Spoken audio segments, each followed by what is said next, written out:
If you're like most people, you want to have good habits. You want to spring out of bed when the alarm goes off. You want to take care of your body with diet and exercise. You want to cultivate a healthy mind with education and relaxation. And you want to derive some sort of purpose from life by finding a career that feels meaningful and rewarding. But regardless of how badly you want to have good habits, for some reason, they often feel impossible to maintain. The snooze button replaces early mornings. Convenience and Netflix replace diet and exercise. Mindless scrolling and burnout replace education and relaxation. And boring and unfulfilling careers rob you of a meaningful existence. I know it might sound far-fetched to say that you can rewire your brain, but neuroscientists have proven this is possible using a process called neuroplasticity. Now, don't get me wrong. Building good habits will always take some amount of hard work and dedication, but you can make the process easier. By physically rewiring the neural patterns in your brain, you can increase your odds of both breaking bad habits and building good habits that stick. So in this video, I'll tell you everything you need to know about neuroplasticity. I'll tell you how it works and show you how you can use it to improve your life. Let's get started. Neuroplasticity allows your brain to automate behaviors that once took focus and concentration. If you've learned how to type, you're familiar with this process. In the beginning, it took immense focus to move your fingers into unfamiliar positions. Yet with time, you gain the ability to type words with ease. Neuroplasticity is beneficial for two main reasons. First, it saves energy. Focused, conscious thought uses a lot of energy, so it would be inefficient if you had to focus intensely every time you performed a routine task like walking. Now, in contrast, automated behaviors occur primarily on a subconscious level, and they're far more energy efficient. Second, neuroplasticity frees up cognitive resources. You can only give your full conscious attention to one thing at a time. So by automating behaviors and passing those off to your subconscious mind, you free up your conscious mind to focus on other things. Your brain works a lot like a written language. For example, consider the English language. The English language contains 26 characters, and these individual characters carry little meaning. But when you combine them in specific patterns, characters create words that have meaning. And this is basically how the brain works. The adult human brain contains roughly 86 billion neurons. Like the letters of the alphabet, individual neurons have little significance. But when these neurons are connected in networks, they create neural patterns, and it's these neural patterns that store things like thoughts, memories, and habits. Incredibly, your brain has the ability to adapt in ways that allow it to learn almost anything. So if you're learning a new language, your brain changes its neural structure by creating a new neural pattern for that language. Initially, these new neural patterns are weak, and weak patterns take effort and concentration to recall. But the more you repeat a behavior, the stronger its neural pattern becomes. And once a neural pattern becomes strong enough, the associated behavior occurs automatically and with little effort. The main reason why habits influence your behavior is because your brain prefers automated behaviors. Essentially, your brain takes the path of least resistance when it can. Now, if you have good habits, this is great news. But if you have bad habits, this inherent laziness of your brain can get you in trouble. So knowing this, by learning how to strengthen helpful neural patterns and weaken the harmful ones, you can build good habits while breaking the bad ones. And you can do this using the 5 factors of neuroplasticity.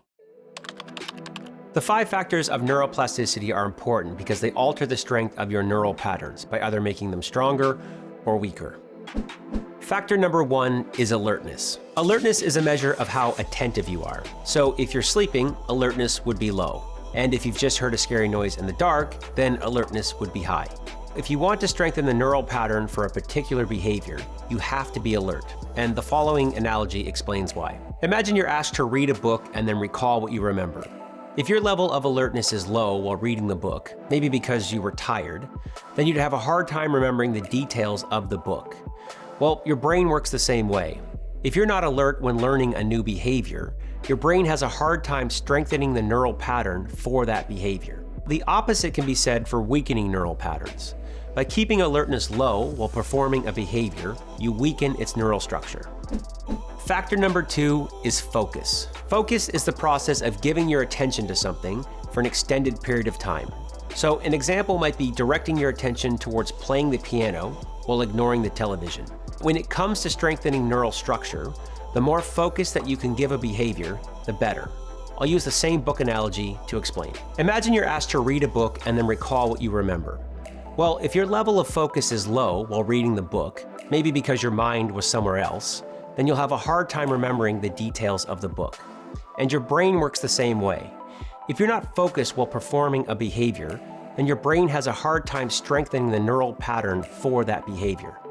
Now, in contrast, if you want to weaken a particular neural behavior, then you should aim to decrease focus while performing it. Factor number 3 is frequency. Frequency refers to the number of times you've performed a certain behavior. And to strengthen neural structure, you increase frequency, meaning you perform that behavior more often. What's important to note about frequency is that it also requires alertness and focus. And that's because just aimlessly doing something many times over isn't helpful. Here's why frequency is important. Imagine you're asked to read a book and then recall what you remember. Well, if you only read the book one time, then you'd understand the broad concepts of the book. But if you read that same book every day for a year, then you'd have a much deeper understanding of the book, and you'd be able to recall the details with ease. Well, your brain works the same way. The more you perform a certain behavior, the stronger the neural pattern of that behavior becomes.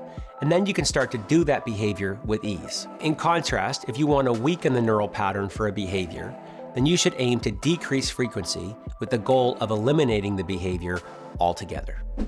Factor number 4 is recency. Recency refers to the amount of time that has passed since you last performed a behavior. As recency decreases, meaning you do that behavior more often, neural patterns get stronger. And this explains why you might feel rusty if it's been a while since you've last done something. Using the same book analogy, if you had to recall what you remember after reading a book, you'd have an easier time doing that if you read the book yesterday versus 10 years ago. And factor number 5 is sleep. What comes as a surprise to most people is that neural patterns don't get stronger while you learn. It's only during periods of sleep and non-sleep deep rest that neural patterns strengthen. Naturally, the quality of your sleep plays an important role. Better quality sleep builds stronger neural patterns. What's interesting is if you're trying to weaken neural patterns, you also need good quality sleep. So if you're trying to break bad habits, make sure that you're getting adequate sleep. All right, before I go, I want to share some ideas that can help you use the 5 factors of neuroplasticity to your advantage. Let's start with alertness. If you notice that you're having a hard time staying alert, here are 2 ideas that can help. The first idea is work with nature. Your body goes through natural cycles of being more and less alert. On a broad scale, the circadian rhythm regulates your 24-hour sleep-wake cycle. However, inside of a 24-hour day, you also go through a series of shorter ultradian rhythms. An ultradian rhythm is a 90-minute block of increased alertness that's followed by a 20-minute recovery period. These 90-minute blocks are ideal for focused learning. So you can aim to fit focused learning into 90-minute blocks of time. Then use the 20-minute recovery periods for non-sleep deep rest or naps. This combination will supercharge your ability to build strong neural patterns. And idea number 2 is increase adrenaline. In order to be alert, you need the brain chemical adrenaline. So a few ideas for increasing adrenaline would be ingesting caffeine, using Wim Hof breathing, and getting good quality sleep. To increase your level of focus, you can mute your other senses. If you limit the number of inputs that your brain is receiving, you can increase your focus. So if you want to increase your ability to focus on what you hear, you might close your eyes. Or if you want to improve your visual focus, you might try using noise-canceling headphones. If you're having a hard time being consistent, the following 2 ideas can help you improve frequency. The first is schedule the behavior into your day. I know this probably sounds obvious, but studies show that people who write down what they want to do and when they want to do it improve their odds of actually getting it done. The second thing that you can do is make the behavior easier to start. And that's because getting started is often the hardest step. So if you want to practice your guitar more often, but you keep it locked in a case in the attic, then that makes it really hard to start. In contrast, if you leave the guitar out of the case and on a stand beside your desk, that makes it a lot easier to get started. If you struggle with recency and you continually go long periods of time in between practice, here are 2 ideas that can help. Idea number 1 is make a commitment to limit your misses. Life happens and you're bound to miss a day of practice at times, but you can prevent yourself from getting too far off track by making a commitment to limit your number of misses.